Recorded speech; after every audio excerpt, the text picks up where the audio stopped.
अस्सलाम वालेकुम। HD global series में आपको वेलकम कहते हैं। बिलाशुबा इसमें दो राय नहीं है कि आज की जो हमारी वीडियो है उसको बनाने के पीछे रिसेंटली इस्लामिया यूनिवर्सिटी बहावलपुर में होने वाला इंसिडेंट है। क्योंकि हो सकता है कि हम लोग इस टॉपिक को कुछ अर्सा जो है वो बाद में डिस्कस करते। जैसा कि आपने देखा है कि वहाँ पे जो इंसिडेंट हुआ है, इतलात के मुताबिक जैसे जो मीडिया है वो बता रहा है, न्यूज़पेपर्स में हम लोग पढ़ रहे हैं कि वहाँ पे जो फीमेल स्टूडेंट्स हैं उनकी इंडिसेंट वीडियोस बनाई गई हैं और उनको अपलोड भी आपने देखा कि मीडिया के ऊपर काफ़ी ज़्यादा जो है इस तरह की पिक्चर्स और जो वीडियोस हैं वो वायरल हो रही हैं। और ये कि काफ़ी अरसे से उनको जो वो फीमेल हैं उनको हरेस किया जा रहा था। तो इस वाक़े ने जहाँ और बहुत से आप कह सकते हैं कि हक़ाइक़ को उजागर किया है, वहाँ हमारे सामने ये भी हकीकत रख दी है कि हमारी जो फ़ीमेल्स हैं, हमारी जो जनरल पब्लिक है, वो किस हद तक अपने बेसिक राइट्स के हवाले से और ऐसे जनरल लॉज जो कि हर सिटीज़न को पता होना चाहिए, लेकिन हम इसको बदकिस्मती कह लें या कल्चर कह लें कि ऐसा हमारे यहाँ समझा जाता है कि जो लीगल सब्जेक्ट है, जो लॉज हैं, इवन जो कॉन्स्टिट्यूशन है, जो कि हर सिटीज़न जो है उसको उसके बारे में पता होना चाहिए कि हमारा कॉन्स्टिट्यूशन जिसके ऊपर हमारा मुल्क चल रहा है, जिसके मुताबिक हमें ट्रीट किया जा रहा है, वो बेसिकली है क्या। लेकिन हम क्या है कि हमने उसको सिर्फ़ और सिर्फ मखसूस जो है ना वो लॉयर्स के लिए कर दिया गया। तो इसलिए हमारा जो आज का जो टॉपिक है, आपको जैसे कि आपको पता है कि HD ग्लोबल सीरीज़ उसका जो प्राइम ऑब्जेक्ट है वो है ये कि अवाम जो है उनमें अवेयरनेस क्रिएट की जाए, ख़ास तौर पे लॉ से रेलिवेंट। तो इसी मुनासबत से जो आज हम ख़ास तौर पे बात करने वाले हैं लीगल एक्शंस जो हैं, लीगल एक्शंस किस हवाले से, लीगल एक्शंस इन केस के हरासमेंट है, उसके अलावा वायोलेंस है। जैसा कि आपने देखा कि ये एक हमारे यहाँ ये बहुत ही कॉमन चीज़ हो गई है कि आए दिन हम गली मोहल्लों में, इवन एजुकेशनल इंस्टीट्यूशंस में, पार्क्स में और शॉपिंग मॉल्स में हम देखते हैं कि वहाँ पे ये वाले जो वाक़यात हैं वो बहुत ही रूटीन के साथ और बड़े लाइटली वे में इनको लिया जाता है और ऐसे जो क्राइम्स है वो कमिट हो रहे होते हैं। साइबर क्राइम इनके हवाले से हम देखते हैं कि हरेसमेंट का इंसिडेंट हो जाता है या वायोलेंस का इंसिडेंट हो जाता है, साइबर क्राइम कमिट किया जाता है। तो इस हवाले से जो विक्टिम है वो क्या लीगल एक्शन ले सकता है। तो चलिए स्टार्ट करते हैं। सबसे पहले हम देखते हैं कि लेट्स सपोज साइबर क्राइम अगर कमिट होता है तो इस हवाले से हमारे पास क्या लीगल रेमेडी मौजूद है। साइबर क्राइम क्या होता है, सबसे पहले तो हमें ये पता होना चाहिए, जैसा कि हम लोग जानते हैं कि ये जो दौर है ये टेक्नोलॉजी का दौर है और इसमें अगर हम ये कहें कि हम लोग टेक्नोलॉजी से हट के जो है वो अपनी ज़िंदगी गुजार सकते हैं, क्योंकि ज़िंदगी का हर शोबा, एवरी फील्ड ऑफ लाइफ जो है वो किसी ना किसी हवाले से जो है वो इसे मुंसलिक है। जैसा कि आपने देखा कि ड्यूरिंग कोरोना जो है उसमें ई कॉमर्स ने, ई लर्निंग ने, इन ई गवर्नमेंट, ये एक वाहद हमारे पास जो है वो ज़रिया रह गया था कि जिसके ज़रिए से हम अपने जो हर शोबा ज़िंदगी जो है उससे मुंसलिक जो काम कर सकते थे। तो इसलिए अब हम देखते हैं कि भले जो शॉपिंग हमने करनी हो, ठीक है, शॉपिंग घर बैठे हम लोग कर रहे हैं, किसके ज़रिए से कर रहे हैं, ट्रेड हम लोग कर रहे हैं, हम लोग जो है आपने देखा कि ऑनलाइन लर्निंग कर रहे हैं। जबकि अब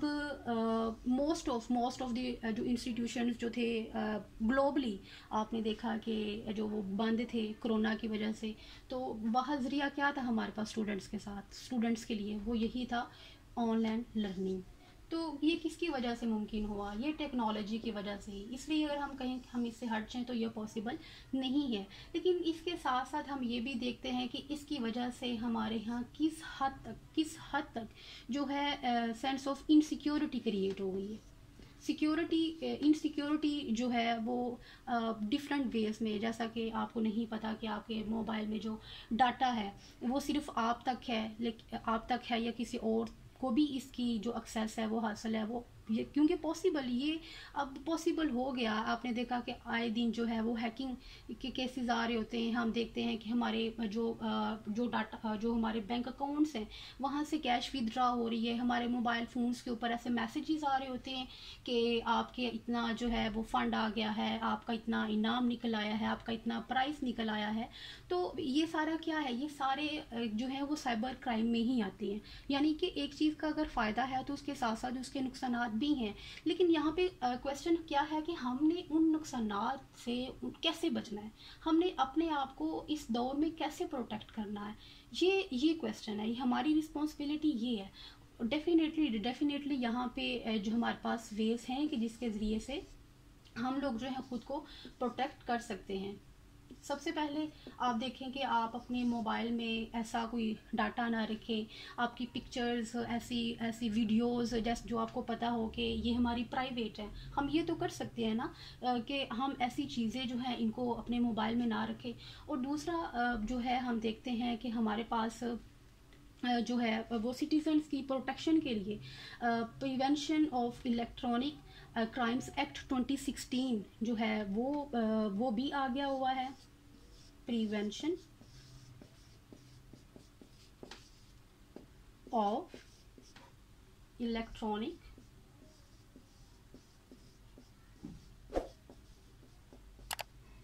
क्राइम्स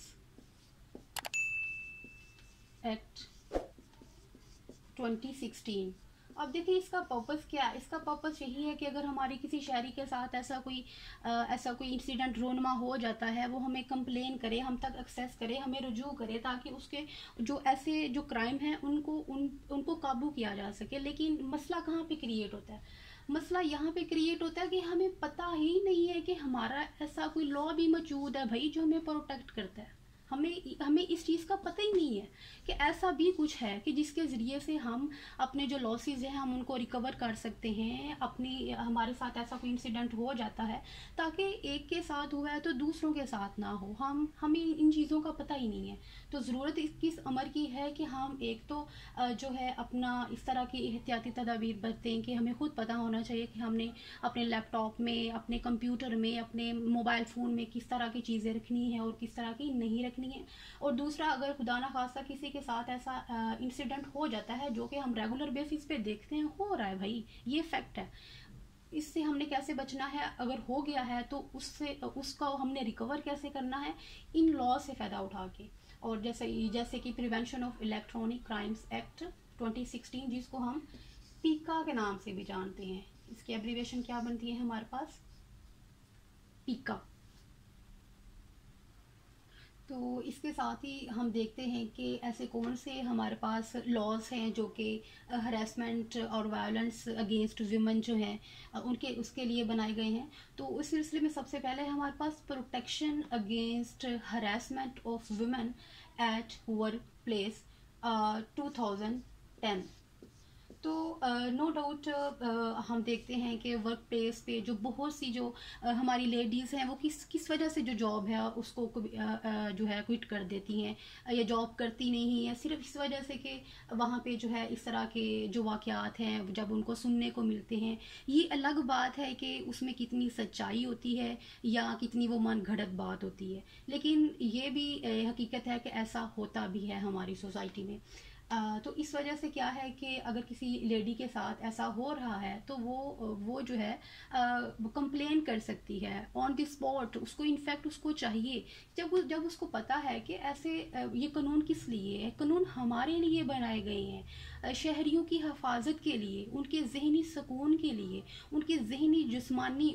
सुकून के लिए बनाए गए हैं, ताकि उनको पता हो कि वो एक ऐसी रियासत में रह रहे हैं जहाँ पे उनको लावारिस की तरह नहीं छोड़ा गया। ठीक है। तो ये अब हमारा काम है कि हम उनको यूटिलाइज कैसे करते हैं। अब आप देखते हैं कि हर डिपार्टमेंट में, हर इंस्टीट्यूशन में कंप्लेंट सेल होता है। अगर आपके साथ खुदा ना खास्ता ऐसा कुछ होता है तो this is your responsibility, this is you can say constitutional and moral duty on you कि आप उसको रिपोर्ट करो, ताकि आपके साथ हुआ है तो किसी और के साथ ना हो। क्योंकि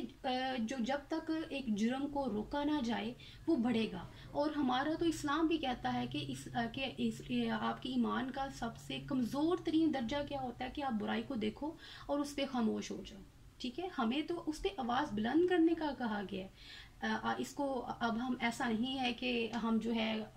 आवाज़ बुलंद करने कोई सेंस में ले लें कि कानून को अपने हाथों में लें, ऐसा बिल्कुल भी नहीं। हमें विद इन लॉ रह के अपने जो राइट्स हैं उनको एक्सरसाइज करना है। एंड सेकेंडली हमारे पास क्या है, Punjab protection of women against violence act 2016। अब देखते हैं कि पंजाब में जो है हम देखते थे कि औरतों पे घरेलू तशद्दुद हो रहा है मुलाजमों के ऊपर, और उसके बाद क्या है कि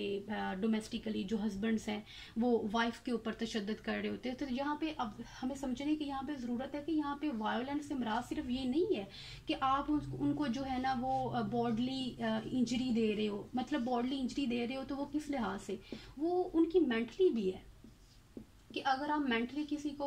टॉर्चर कर रहे हो, आप ज़रूरी नहीं कि आपने उसका सारी फाड़ा हो या उसकी टांग ही तोड़ी हो, आप उसको मेंटली इस तरह का डिस्टर्ब कर रहे हो कि जिससे उसकी साइकोलॉजी जो है वो अफेक्ट हो रही है और उसकी जो जहनी नशोनुमा है वो अफेक्ट हो रही है, तो वो भी वायलेंस के दर्जे में आता है। तो ये जो है Punjab protection of women against violence act जो पर्टिकुलरली जो है वो डील करता है कि